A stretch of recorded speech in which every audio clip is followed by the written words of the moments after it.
मैं आपको national income accounting के बारे में बताऊंगी। पहले हमने राष्ट्रीय आय के बारे में पढ़ा और राष्ट्रीय आय का आकलन हम किस तरीके से करते हैं वो सारे मेथड्स हमने देखे थे। आय विधि, व्यय विधि और उत्पादन विधि के आधार पर हमने राष्ट्रीय आय की गणना की थी।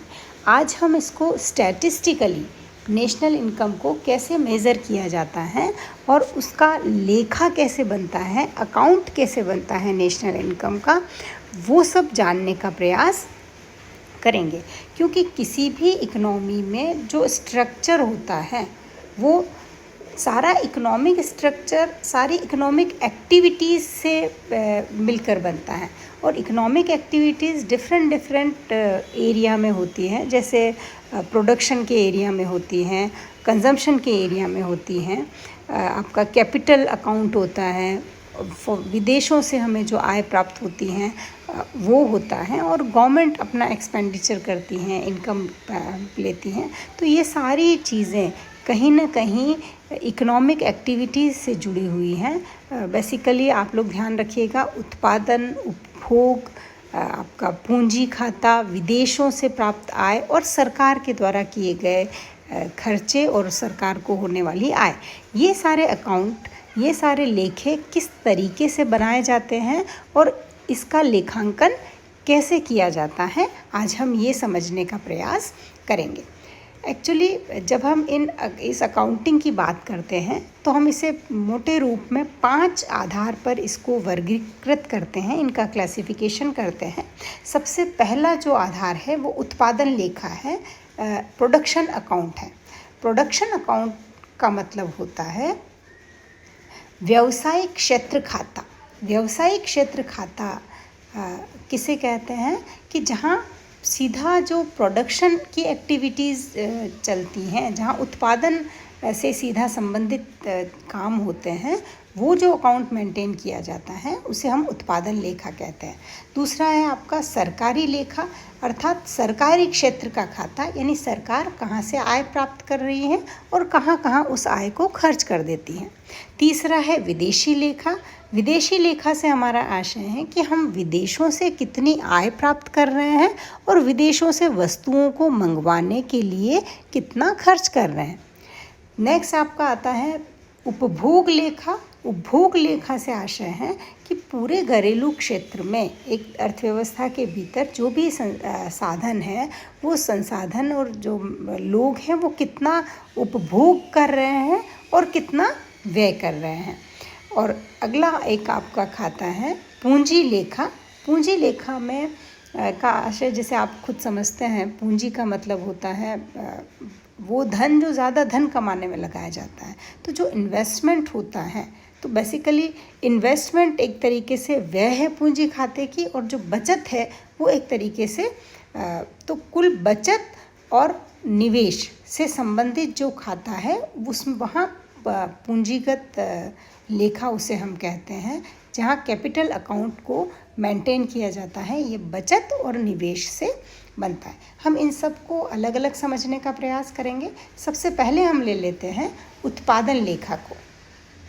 उत्पादन लेखा बहुत ही इसके शब्द से ही आपको स्पष्ट हो जाता है कि जहाँ प्रोडक्शन से रिलेटेड एक्टिविटीज़ हैं। प्रोडक्शन से रिलेटेड एक्टिविटीज़ क्या क्या होती हैं? उद्योग हो गया, व्यापार हो गया, और सारी प्रोडक्टिव एक्टिविटीज़ जो भी की जाती हैं उन सबको इसमें शामिल किया जाता है। इसमें उत्पादन लेखा में जो आय होती है वो उस उत्पादन की बिक्री से आय होती हैं, उपभोक्ताओं से आय होती हैं क्योंकि उस बिक्री को उपभोक्ता खरीदते हैं, और सरकार से भी आय प्राप्त होती है। और अगर उस उत्पादन को बाहर विदेशों में भेजा जाता है तो उस निर्यात करने से भी आय प्राप्त होती है। तो उत्पादन लेखा में आय कैसे मिलती है? बिक्री से, उपभोक्ताओं और सरकार, और विदेशों में निर्यात करने से। और उत्पादन लेखा का खर्च क्या होता है? उत्पादन करने के लिए हमें क्या यूज़ करने पड़ते हैं? साधन यूज़ करने पड़ते हैं, और उन साधनों से जब उत्पादन होता है तो उन साधनों को क्या पे करना पड़ता है? वही उस उत्पादन लेखा का व्यय कहलाता है, और वो हमें पे करना होता है। आप सब जानते ही हैं कि हमको उत्पादन करने के बदले में मजदूरी पे करनी होती है, वेतन, ब्याज, लगान, और निर्यात जब किया जाता है तब ऐसे में भुगतान करना पड़ता है।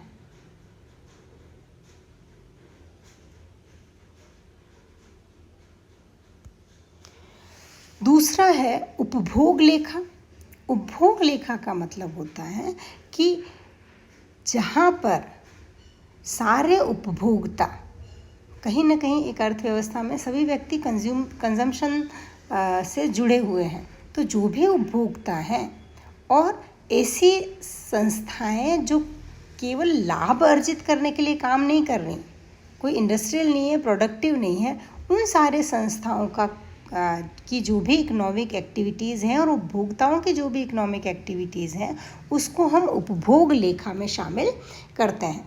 उपभोग लेखा के लिए आय क्या हुई? उपभोक्ता के लिए आय क्या हो जाएगी? मजदूरी। अगर वो मजदूर के रूप में काम कर रहा है तो मजदूरी उसकी आय हो गई। यदि वो अपनी भूमि को उत्पादन में लगा रहा है तो लगान उसकी आय हो गई। वेतन उसको मिल रहा है तो वेतन उसकी आय हो गई। इसी तरीके से ब्याज और किराया भी अगर उससे प्राप्त हो रहा है, उसने अपनी पूंजी लगाई हुई है किसी व्यक्ति ने, तो वो भी उसकी आय में सम्मिलित हो जाती। तो मजदूरी, लगान, वेतन, ब्याज और किराए के रूप में उपभोग लेखा में आय को जोड़ा जाता है। और ठीक वैसे ही खर्च क्या करना होता है उसको, कि अगर वो वेतन के रूप में कहीं दे रहा है, कुछ अपना काम करवा रहा है और बदले में किसी को वेतन दे रहा है, फर्मों से या विदेशों से कोई वस्तुएं खरीद रहा है, इंडस्ट्री से कोई चीज़ें खरीद रहा है, तो उसके बदले में, खरीदने के बदले में वो क्या देगा? कुछ ना कुछ भुगतान करेगा, तो वो उसके व्यय में शामिल है। इसके अलावा वो ब्याज का भुगतान भी उपभोक्ता के द्वारा उपभोग लेखे में शामिल होता है। और जो टैक्स लगाए जाते हैं वो भी उसके व्यय में शामिल होते हैं। तो इस तरीके से उपभोग लेखा में आय, व्यय और इसमें क्या क्या चीज़ें सम्मिलित होती हैं ये आपने समझी। अगला हम लेते हैं सरकारी लेखा। सरकारी लेखा बहुत ही महत्वपूर्ण है आज की अर्थव्यवस्था में, जहाँ गवर्नमेंट का बहुत इंटरफेयर है इकोनॉमिक एक्टिविटी को लेकर, डेवलपमेंट को लेकर, ह्यूमन वेलफेयर को लेकर।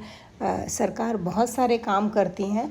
तो ऐसे में जो सारी सरकारें हैं हमारे देश में भी, केंद्र सरकार हो या राज्य सरकार या आपकी निगम या पंचायत सरकार, वो सब अपना आय और व्यय का जो अकाउंट मेंटेन रखती हैं वो किस तरीके से रखती हैं, क्योंकि बेसिकली गवर्नमेंट की आय तो मोटे रूप में करों से होती है।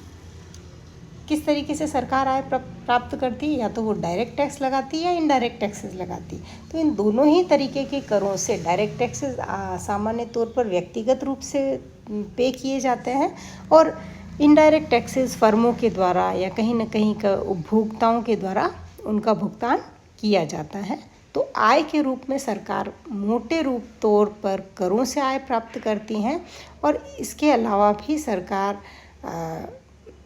कर्मचारियों और नियोजकों से जो सामाजिक सुरक्षा प्राप्तियां करती हैं, क्योंकि जो भी कर्मचारी हैं उससे सोशल सिक्योरिटी के रूप में जो भी उनसे लिया जाता है वो भी सरकार की एक तरीके से आय होती है। और सरकार खर्च कहाँ करती है?